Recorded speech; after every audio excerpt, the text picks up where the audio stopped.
Fala, molecadinha, tudo bem com vocês? Estão prontos para mais um resumão? E o resumão da nossa aula de história pelo Centro de Mídias essa semana foi, vamos lá? Mediterrâneo, comércio e cultura. Então nós vamos falar um pouquinho sobre o Mediterrâneo, né? Na questão comercial e cultural, beleza? Fica comigo, não sai daí, vamos nessa. Então, rapaziadinha, quando nós falamos sobre o Mediterrâneo, nós temos que entender o contexto, né? O que é o Mediterrâneo, o que foi, né? Para a gente poder discutir esse tema tão importante no mundo antigo, ok? Então vamos lá. O Mediterrâneo é um mar, né? Que fica entre os continentes europeu, asiático e africano. E eu coloquei aqui também Oriente Médio. O Oriente Médio não é um continente, porém é uma região que pega um pedacinho do continente africano com o continente asiático, como se fosse um elo de ligação entre esses dois continentes, né? E o mar Mediterrâneo também pega esse contexto, tá? Eu vou colocar um mapinha para vocês aqui na tela, tá bom? Então assim, o Mediterrâneo ele fica entre esses três continentes e desde o mundo antigo ele foi palco de muitos acontecimentos, né? Então antes até de eu dar uma introdução para vocês aqui, aliás, já sendo a introdução, né? Eu queria falar para vocês também que quando nós pensamos desde o surgimento do ser humano lá na pré-história, desde que o ser humano começa o processo de nomadismo, né, de começar a se locomover de região para região, começa a povoar os continentes e tudo, o Mediterrâneo também foi uma peça importante, uma chave importante nesse processo de nomadismo, né? Se nós olharmos que os primeiros seres humanos, os primeiros hominídeos aparecem no continente africano e começam a migrar para os outros continentes, o mar Mediterrâneo também foi um palco dessa travessia, né, do continente africano para a Ásia, para a Europa, ok? Só para vocês contextualizarem aí a importância desse mar. Então ele não ficou importante só no contexto da Idade Antiga, ele já era importante na pré-história. Vocês vão ver também que ele foi palco também de importância na Idade Média, no período moderno teve alguns acontecimentos que a gente não vamos citar agora, e no nosso mundo moderno, o nosso mundo contemporâneo hoje também, ele também tem a sua importância. Vira e mexe nos jornais se você ouvir falar sobre o mar Mediterrâneo e alguns acontecimentos que ocorrem, né, no contexto desse mar tão importante, tudo bem? Então vamos continuar aqui. Então quando nós pensamos no mar Mediterrâneo, nós pensamos que é um mar que ele faz as ligações entre os continentes europeu, asiático, africano e ali o Oriente Médio, ok? Ele também foi o que acontecia no mundo antigo que tornava esse mar Mediterrâneo tão importante. Deixa eu só vir aqui um pouquinho para vocês verem, tá? Ele ocorria comércio de especiarias, ou seja, comércio de especiarias nada mais era do que comércio dos temperos, né? Muitos dos temperos que hoje a nossa mamãe e nosso papai hoje usa na cozinha e que nós achamos tão comum, né, de comprar no supermercado, na feira, e que no mundo antigo era tão difícil de se encontrar ou só se encontrava em algumas regiões, e o mar Mediterrâneo servia de comércio para o tráfego desses temperos, dessas especiarias. Quais? Como assim? Canela, cravo, a própria cana-de-açúcar, né, que faz o açúcar, que faz a cachaça, que faz o melado, que faz a rapadura, né? Então a cana-de-açúcar, o cravo, a canela, a noz moscada, a mostarda, todas essas especiarias, todos esses temperos eram vendidas no Mediterrâneo, né? No mundo antigo, desde o mundo antigo.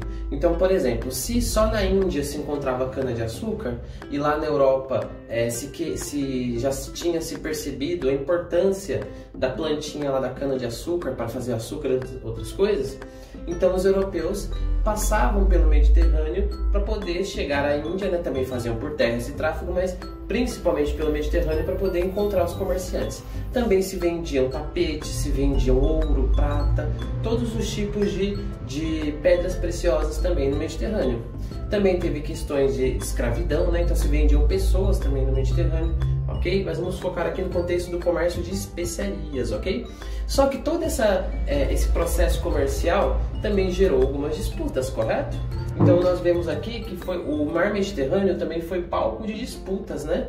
Do comércio que eu já citei, tráfego de pessoas, né? Tráfego tanto na questão da escravidão quanto na questão da locomoção de pessoas em embarcações no mundo antigo e medieval. Então também o tráfego de embarcações era muito grande, justamente por todas essas questões que eu já citei, né? Do comércio, o tráfego de pessoas e tudo. E isso não ocorreu só no mundo antigo, também no mundo medieval, que vocês vão ver mais pra frente um pouquinho no quarto bimestre, tudo bem? Então, desde o mundo antigo, esse mar Mediterrâneo, ele teve essa locomoção, esse encontro de povos, esse encontro de culturas, né? E é justamente sobre isso que eu vou falar agora, finalizando com vocês. Então, quando nós pensamos sobre esse tráfego de pessoas, de comércio e tudo, esse palco de disputas também, muitas guerras ocorreram no mar Mediterrâneo, né? Nós temos que pensar um pouco sobre isso também desde o mundo antigo. Mas tem uma coisa muito bela no meio de tudo isso, que é a questão de encontro de diversas culturas, contato entre civilizações. O mar Mediterrâneo ele foi responsável por encontro de culturas. Acho que vocês devem ter percebido que vários momentos, quando a gente vai falar sobre a Mesopotâmia no Oriente Médio, que hoje seria o país do Iraque, quando a gente vai falar sobre o Egito no continente africano, quando a gente vai falar sobre as Índias, que a gente vai ver mais para frente, sobre a China antiga, né, a China imperial, a gente observa que os europeus eles conheciam todos esses povos e esses povos também conheciam muitos dos europeus. Então, quando eu falava para vocês lá na aula passada sobre o Egito, lembra que eu falava, olha, tem filósofos gregos que diziam que o Egito era a dádiva do Nilo. Ué, mas como que esses filósofos gregos ficaram sabendo disso? Justamente graças ao Mediterrâneo, né? Porque quando os gregos faziam a questão comercial no Mediterrâneo, muito dos povos gregos conheceram o Egito no continente africano. Muitos egípcios conheceram a Grécia também, né? Muitos egípcios conheceram a Mesopotâmia, muitos mesopotâmicos conheceram a Grécia, Roma, né? A Pérsia, né? Que desde o mundo antigo também é muito importante, nós já discutimos lá atrás. Então, o mais belo de tudo isso é a gente pensar que o mar Mediterrâneo foi palco, encontro de culturas. Quando nós observamos a mitologia grega ela tem muitos traços da cultura egípcia na África, da cultura mesopotâmica no Oriente Médio, né? Então, e outros povos também, dos povos fenícios, a questão alfabética, que os gregos adotaram o alfabeto fenício, né? E depois modificaram, adaptaram a sua cultura local. Então, a gente observa que o Mediterrâneo ele foi um encontro, né? Se você for pensar numa questão romântica, no encontro de paixões, né? Tanto paixões culturais quanto paixões de povos, né? Isso é muito belo, isso é muito bonito, né? Então, a importância do Mediterrâneo, isso que eu queria trazer para vocês, porque nós não vivemos só no nosso mundinho fechado, né? O mundo ele se encontra e muitos digamos assim, dos elementos que fazem esses encontros, né? No nosso caso aqui foi o mar Mediterrâneo. Tudo bem, molecadinha? Então hoje eu queria passar para vocês essa aulinha aqui, né? Com base no Centro de Mídias. É um tema muito interessante, porque quando a gente estuda história, estuda o mundo antigo, o mundo moderno, medieval, não é só a gente falar do que aconteceu, mas entender os contextos das coisas que aconteceram, né? E eu acho que observar fora um pouquinho daquilo que apenas estamos vendo é muito importante, né? Contextualizar as coisas. Isso faz com que a aula de história e outras matérias também, né? Mas principalmente nossa aula de história fique muito mais rica, muito mais interessante, seja mais apaixonante e faz a aula de história ser tão importante como ela é, né? Tanto no passado, no presente e para o futuro, que estiver no futuro nós estaremos, se Deus quiser, a história sempre será importante. Tudo bem, molecadinha? É isso que eu quero falar para vocês nessa aula de hoje. Qualquer dúvida, podem me chamar nos grupos do WhatsApp lá, me contactar.